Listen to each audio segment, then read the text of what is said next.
Hello students, welcome to BIMT YouTube channel. So students, this is the lecture of Indian banking system. So today we will discuss about the performance and progress of cooperative banks. अभी तक हमने इस अपने unit में या इन lectures में अभी तक हमने रीजनल रूरल बैंक्स क्या होती हैं, कोऑपरेटिव बैंक्स क्या होती हैं और लास्ट लेक्चर में अभी हमने रीजनल रूरल बैंक की वर्क इन प्रोग्रेस डिस्कस करी. आज हम डिस्कस करेंगे the progress and performances of cooperative banks. So एक रिपोर्ट, एक सर्वे किया गया किसके through, all India rural credit survey, और उन्होंने ये देखा कि अनसेटिस्फैक्टरी रिजल्ट सामने आ रहे हैं कोऑपरेटिव बैंक्स के.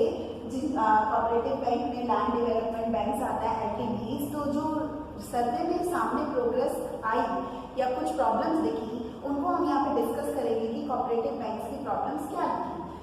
These banks face इनएडिक्वेट funds in all manner, ill-rated to demand and usually lend them in a manner uncoordinated with the development. Mostly देखा गया ये जो बैंक्स अमाउंट दे रही है, क्रेडिट फैसिलिटीज की हेल्प कर रही है, उसके लिए जो बैंक है उसके पास फंड्स प्रॉपर नहीं है, funds are inadequate. That is, the funds are not sufficient to help all kind of peoples of rural areas, and coordination भी नहीं है. There is a lack of coordination also regarding this. Then they act as if prior debts and non-production had claim on its attention. और एक सर्वे में ये भी चीजें देखी गई कि पैसा तो आया नहीं, ऑलमोस्ट जो पिछले वाले बैड डेट्स थे, जो पिछले वाले डेट्स थे वो भी क्लियर नहीं हुए. तो जब पैसा ही नहीं आएगा, देते ही रहेंगे, तो एक जगह आके बैंक की क्या होगा, एक जगह आके बैंक की कैपेसिटी भी नहीं रहेगी किसी को क्रेडिट फैसिलिटीज अवेल कराने की. Next, they reach only the large cultivator and reach हिमलेज. लार्ज कल्टिवेटर्स की तरफ ज्यादा ध्यान था, जो पुअर्स थे, लेडीज थे, उनको प्रॉपर बेनिफिट्स नहीं मिल रहे थे. तो ये कुछ सर्वे से प्रॉब्लम सामने है. अब हम पढ़ेंगे evaluation of cooperative banking. Cooperative banking की इवैल्यूएशन में सबसे पहले हम पढ़ेंगे प्रोग्रेस ऑफ कोऑपरेटिव क्रेडिट्स या how the cooperative banks have progress. As a result of effective steps taken by the government and the Reserve Bank of India, the cooperative banking system in India made tremendous progress after independence.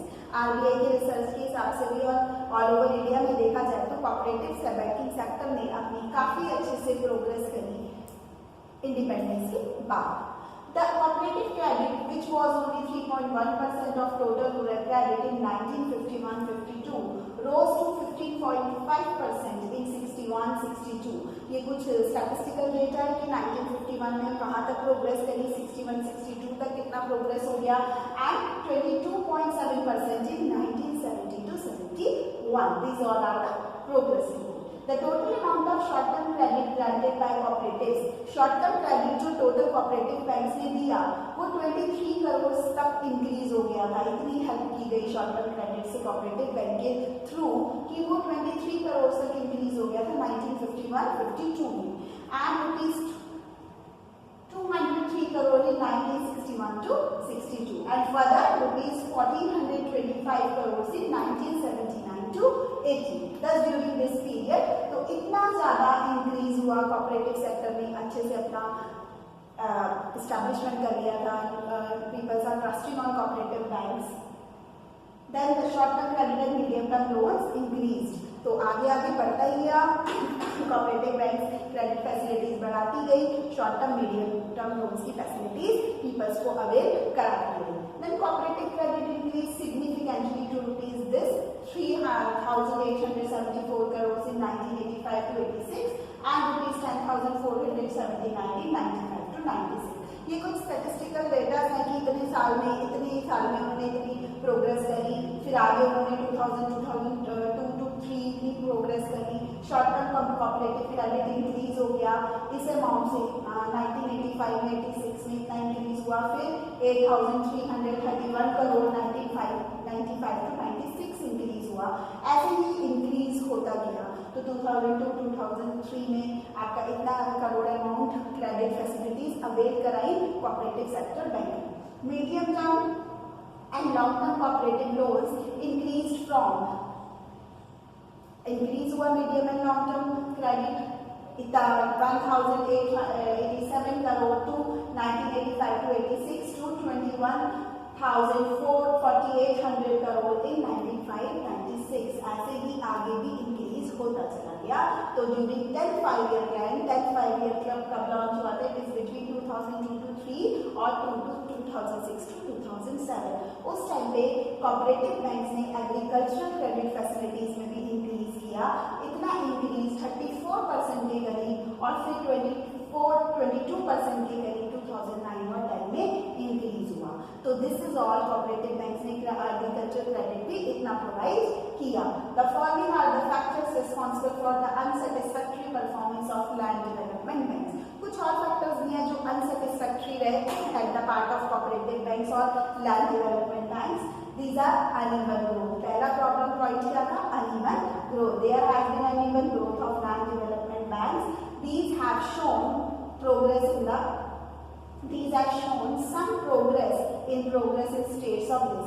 Land development banks की uneven growth थी, proper growth नहीं था, proper funds available नहीं थे। कुछ sectors में, कुछ areas में उन्होंने प्रोग्रेस करी, जैसे आंध्र प्रदेश में, तमिलनाडु में, कर्नाटका में, महाराष्ट्र में, गुजरात में।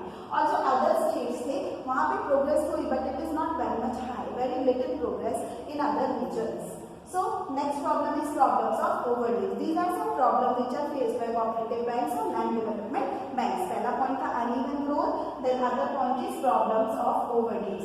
Major problem faced by LDBs is the existence of heavy overdues, faulty loaning policies, inadequate supervision, overutilization of loans, ineffective measures for recovery, etc.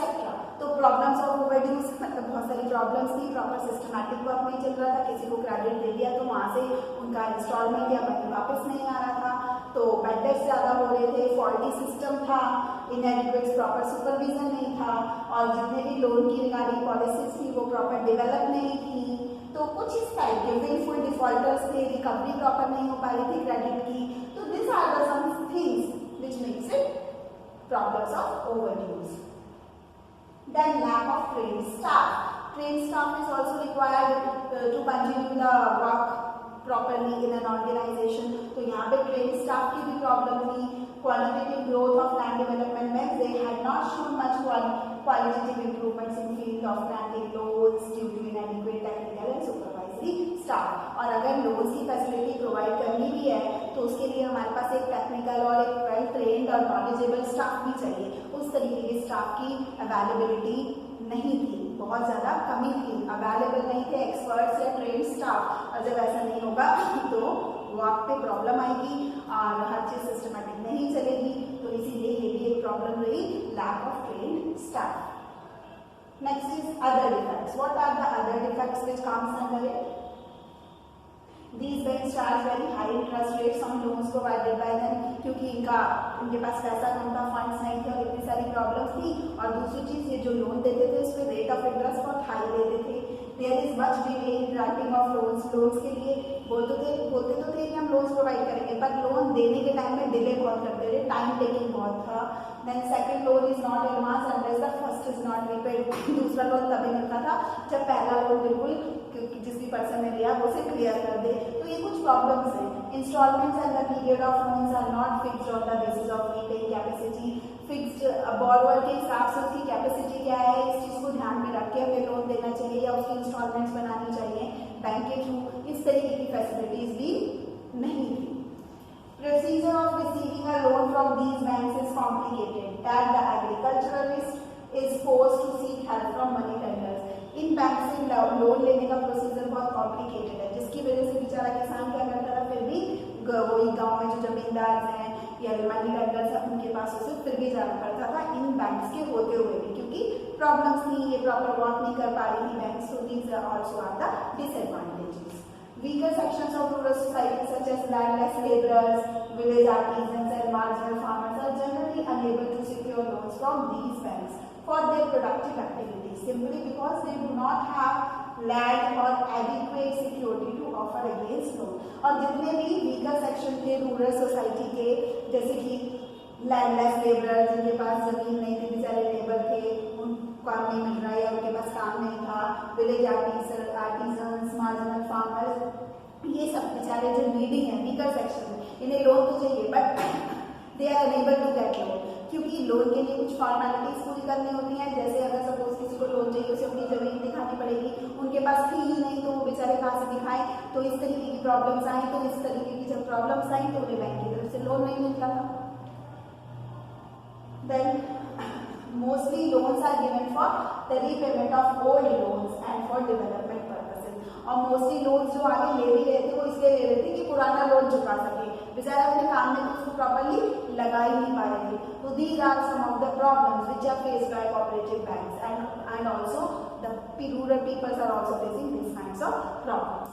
Then report of rural credit survey. There is a report of cooperative banks. Rural credit survey की एक report है जिसमें इन्होंने ये सब clear किया कि land development banks के जो प्रॉब्लम्स है उन्हें फेस करना, उन्हें जो फेस कर रही हैं वो क्या क्या है। अभी मैंने स्टार्टिंग में भी डिफाइन की थी कि इनएडिक्वेट फंड्स थे, उसके अलावा पुराने डेट्स भी क्लियर नहीं हो पा रहे थे, जिन्होंने पुराना क्रेडिट या उधार ले रखा है वो उसे चुका नहीं पा रहे थे। उसके अलावा और भी बहुत सारी प्रॉब्लम जिसकी वजह से वो वीकर सेक्शन की हेल्प नहीं कर पा रहे थे। तो these all are the progress and performance of cooperative banks. ऐसा नहीं है कि सारी प्रॉब्लम्स ही प्रॉब्लम्स थी कोऑपरेटिव बैंकिंग सेक्टर की, प्रोग्रेस भी थी जो हमने अभी पढ़ा कि कितना स्टैटिस्टिकल डेटा है, जो मैंने नोट्स में भी आपको अवेट कराया है कि इतना परसेंट इतने ईयर्स में उन्होंने इतनी प्रोग्रेस करी। So this is the part of progress and each and every sector have some problems also. तो यहाँ पर भी कोऑपरेटिव बैंकिंग में अनसेटिस्फैक्टरी रिजल्ट्स क्यों आ रहे थे, उसका सर्वे हुआ, उन प्रॉब्लम्स को देखा गया, जिसके मैंने कुछ फैक्टर्स यहाँ पे आपके साथ डिस्कस करे हैं। तो this is all in this topic कि कोऑपरेटिव बैंकिंग की प्रोग्रेस और परफॉर्मेंसेस क्या रहेंगी। इसके अलावा हमने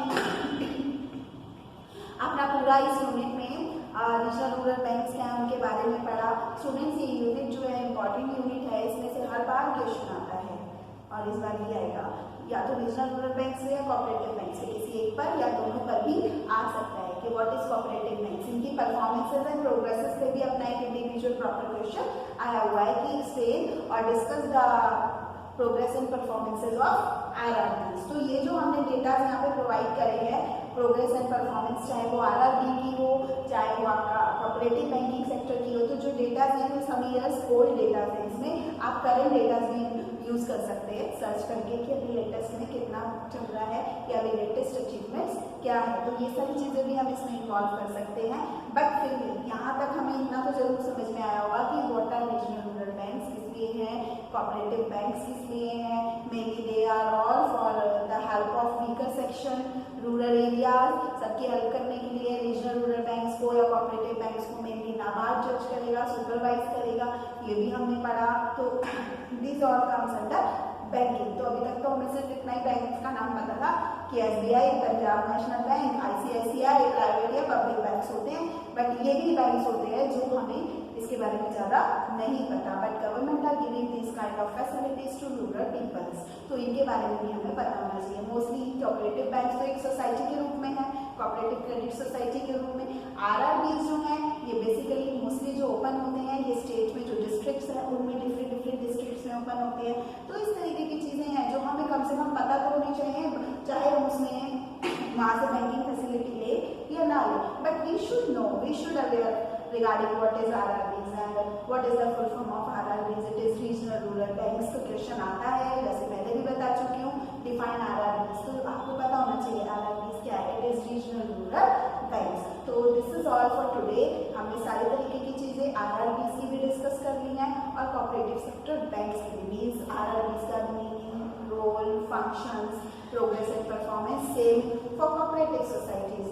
What are cooperative societies or banks? What are their functions? What are their roles? And what are its progress and performance? तो ये सारी चीज़ें हम अभी तक डिस्कस कर चुके हैं और this is all for today. I think clear भी हो गया होगा आपको। So thank you.